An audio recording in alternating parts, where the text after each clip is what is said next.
আবু তালহা নবীর পাগড়ির সুমা খায়, দাড়ির সুমা খায়, জামাতের সুমা খায়, আত্মের সুমা খায়। আরে আবু তালহা থামো থামো, কে হয়েছে? হুজুর আমি আপনাকে মহব্বত করি, আপনাকে ভালোবাসি।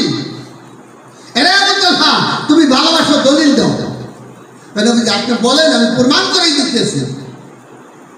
ও আবু তালহা তোমার মায়ের গর্দান এখন নিয়ে এসো, যাও। তোমরা তরবারি পায়ের করে দৌড় দৌড়। আল্লাহ নবী তাকাই দিয়েছে, কোথায় যায়? মায়ের গর্দানের থেকে। মায়ের আবু তালহা ডাকতেছে, এমন ভাবে মায়ের গর্দানের থেকে দৌড়তেছে। নবী ডাক দিয়ে বলে, আবু তালহা আবু তালহা আবু তালহা আবু তালহা ফিরো ফিরো ফিরো। নবীজি মায়ের গর্দান নিয়ে ফিরতেছে, একটু অপেক্ষা করেন, আসো আর লাগবে না, তোমার মহব্বতের দলিল আমি পেয়ে গেছি।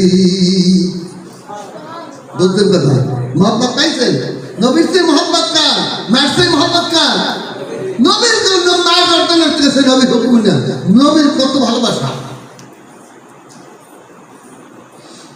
মনের বাড়ি হলে কোবা, অসুস্থ হয়ে পড়ছে, নবী দেখতে গেছে, যেই দেয় নাকটা একটু ভাঙ্গা, গালটা একটু ভাঙ্গা।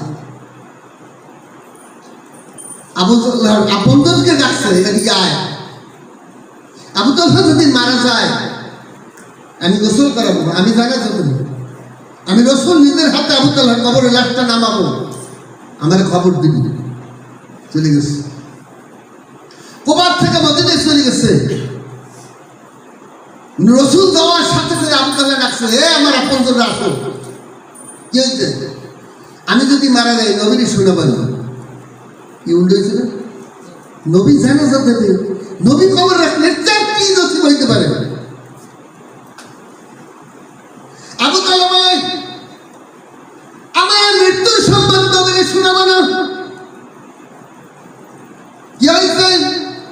আমি ইন্তেকালের সাথে সাথে আমার গোসল করাইয়া ইমাম বাদে একজন দুইজন মুক্তাদি থাকলে আমাকে জানাজা দিয়ে দেবা, সবার পক্ষ থেকে ফরজে কিফায়া হয়ে যাবে, আমাকে তোমরা দাফনের নবীকে শোনাবে না।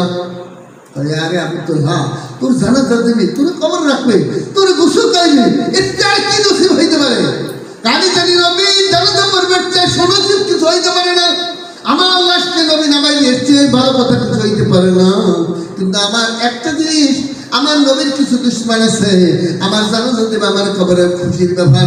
নবীকে যদি তীরে আঘাত দেয়, নবীকে যদি পাথর মারে, নবীকে যদি ফুল মারে, নবীকে যদি ফুল দিয়ে আঘাত করে, আমি আর আবু তালহা জানাজা যদি রসুল করে আর কবর যদি রাখে, এরপরও আমার কবরটা ফাটতে যাইবে।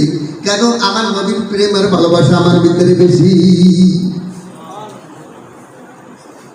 আবু তালহা কিছু করে ইন্তেকাল হয়, গোসলে দাফন করেছে। ফজরের নামাজের পর সাহাবারা মদিনায় গেছেন। মদিনায় নবী ডাক দিয়ে বলে, এরে আবু তালহা কেমন আছে জানো? হুজুর শুনেন নাই? না, কি বল?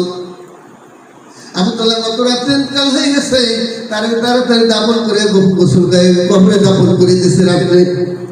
আমার কেন জানাও না? আমি তো জানাজা দেবো, আমি তো তার কবরের লাশ রাখবো। হুজুর আপনার ওসিয়ত মতন আমাদের সিদ্ধান্ত ছিল।